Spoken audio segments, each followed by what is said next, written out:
السلام علیکم dear students, کیسے ہیں آپ سب؟ امید کرتا ہوں کہ آپ سب خیریت سے ہوں گے۔ اور کیسی چل رہی ہے آپ کی ورکنگ؟ امید کرتا ہوں کہ آپ لوگ اپنے ٹاسک کو بڑے اچھے طریقے سے مینیج کر رہے ہوں گے۔ کل کا جو اردو کا ٹاسک آپ کو ریٹن ٹاسک جو دیا گیا تھا، ہوپفلی وہ بھی آپ نے کمپلیٹ کر لیا ہوگا۔ تو بیٹا شروع کرتے ہیں آج کا نیکسٹ لیکچر۔ تو آج ہم نے بند نمبر 2 پڑھنا ہے۔ تو شاعر کہتا ہے، پیر گردوں نے کہا سن کے کہیں ہے کوئی، بولے سیارے سرے عرش بری ہے کوئی۔ علامہ اقبال کی وہی نظم جواب شکوہ،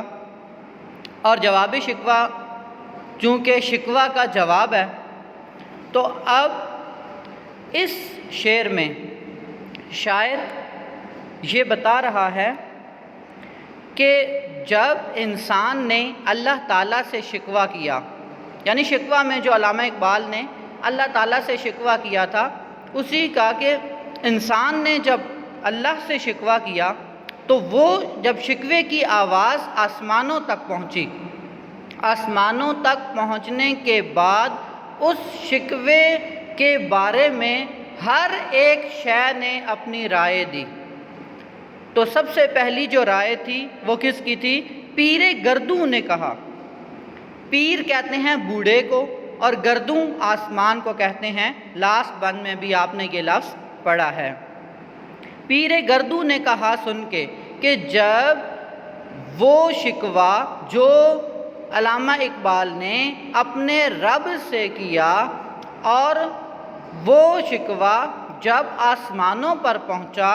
تو آسمانوں پر پیر گردوں نے، آسمان نے جب اس کو سنا تو کیا کہا؟ سن کے کہ کہیں ہے کوئی۔ اس شکوے کو سننے کے بعد کہا کہ بھئی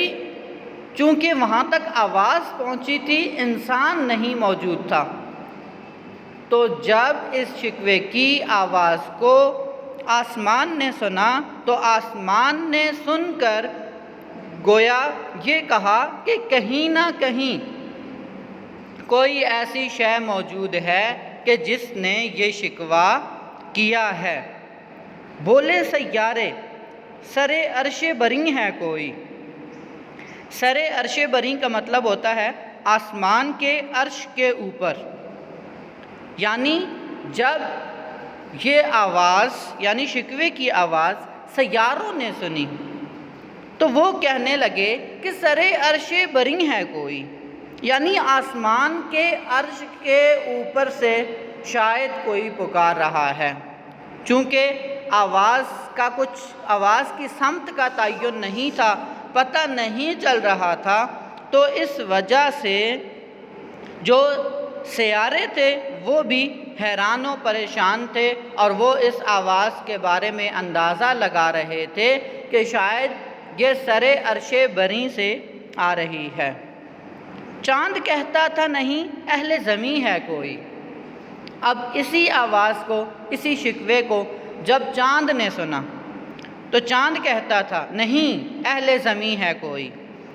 آسمان نے کیا کہا تھا کہ کہیں نہ کہیں کوئی ذات موجود ہے جو شکوہ کر رہی ہے۔ سیاروں نے کیا کہا کہ سرے عرش بری کوئی ذات موجود ہے۔ اور جب چاند نے یہ شکوہ سنا تو چاند کہنے لگا نہیں اہل زمیں ہے کوئی۔ بھئی یہ آواز سرے عرش بری بھی نہیں ہے، یہ آواز ارد گرد یہاں کہیں سے نہیں آ رہی، بلکہ یہ آواز زمین سے آ رہی ہے۔ چاند کہتا تھا نہیں کہ بھئی اے پیر گردوں تم جو کہہ رہے ہو، اور اے سیاروں تم جو کہہ رہے ہو، ایسا بالکل بھی نہیں ہے، بلکہ میں یہ کہتا ہوں نہیں اہل زمیں ہے کوئی۔ یعنی چاند یہ کہہ رہا ہے کہ یہ آواز آسمانوں کی نہیں بلکہ زمین کی لگتی ہے، زمین سے کوئی مخلوق اپنے خالق کی طرف پکار رہی ہے۔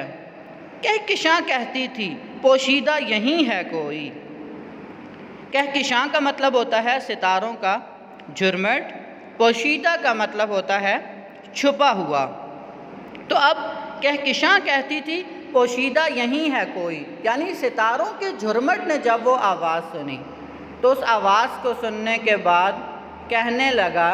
کہ وہ سارے کے سارے جو ستاروں کے جھرمٹ تھے وہ کہنے لگے کہ بھئی یہ آواز جو آ رہی ہے نا، یہ سر عرش بری سے بھی نہیں ہے، یہ ارد گرد کہیں سے نہیں ہے، یہ اہل زمین سے بھی نہیں ہے، بلکہ ہمارے درمیان ہی کوئی ایسی شے موجود ہے کہ جس کی یہ آواز لگتی ہے۔ تو گویا اس شکوے کو اقبال نے پیر گردوں کے ریفرنس سے بھی بیان کیا، سیاروں کے ریفرنس سے بھی، پھر چاند کے ریفرنس سے بھی، پھر کہکشاں کے ریفرنس سے، سارے کے سارے کوڈ کرنے کے بعد اس شعر کو یہاں پہ ان تمام تر چیزوں کے ساتھ کوڈ کرنے کا مقصد یہ ہے کہ وہ ایک تحیر اور ایک تعجب جو ہے اس میں واضح طور پر ان اشعار میں دیکھا جا سکتا ہے کہ سب شکوے کو سن کر شکوے کے بارے میں تعجب تو کر رہے تھے کہ یہ آواز کہاں سے آئی ہے، لیکن کسی کو بھی اس کا کوئی پتہ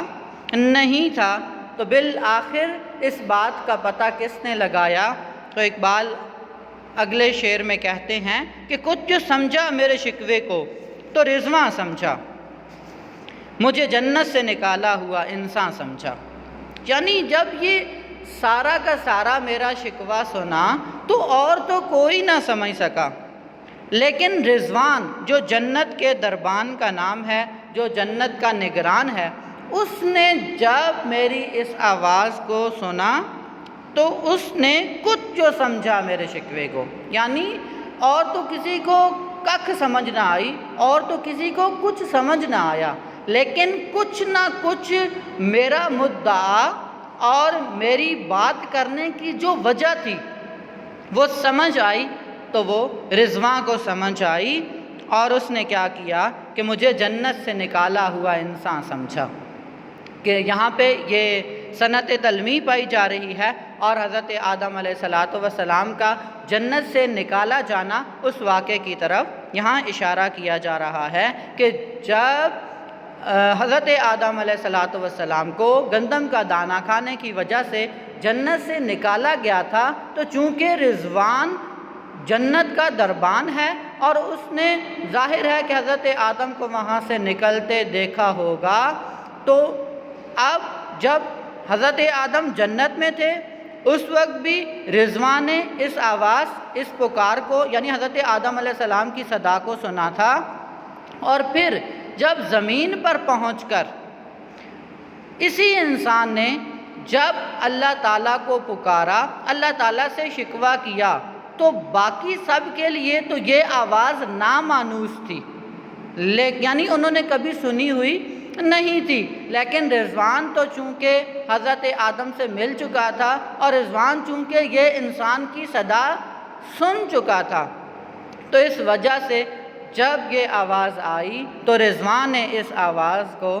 پہچان لیا، جنت کے دروغے نے، جنت کے نگران نے اس آواز کو پہچان لیا، اور پھر کیا کیا کہ مجھے جنت سے نکالا ہوا انسان سمجھا، یعنی مجھے جنت سے نکالا ہوا انسان یعنی حضرت آدم علیہ السلام کی مجھے یہ سمجھا کہ یہ گویا حضرت آدم علیہ السلام کا ہی کوئی پیروکار ہے، حضرت آدم علیہ السلام کی طرح کا کوئی شخص ہے، کیا ان کی جنس سے ہی کوئی ان کی اولاد سے ہے کہ جو اللہ تعالیٰ سے شکوہ کر رہا ہے۔ اور اس کی وجہ کیا ہے کہ اس نے یعنی رضوان نے یہ آواز پہلے سے سن رکھی تھی، اسی وجہ سے وہ اس پکار کو سنتے ہی فوراً سے یہ کہنے لگا کہ میں اس شکوے کو سمجھ گیا ہوں، اور کوئی بھی گردوں بھی، سیارے بھی، کہکشاں بھی، چاند بھی تو اس بات کو نہ سمجھ سکا، اس شکوے کو نہ سمجھ سکا، لیکن جو رضوان تھا اس نے اس آواز کو پہچان لیا، اور پہچاننے کے بعد یہ سمجھ گیا کہ یہ وہی انسان ہے جس کو جنت سے نکالا گیا تو اب جنت سے نکل جانے کے بعد وہ اپنی قسمت کا رونا روتے ہوئے اپنے رب سے شکوہ کر رہا ہے۔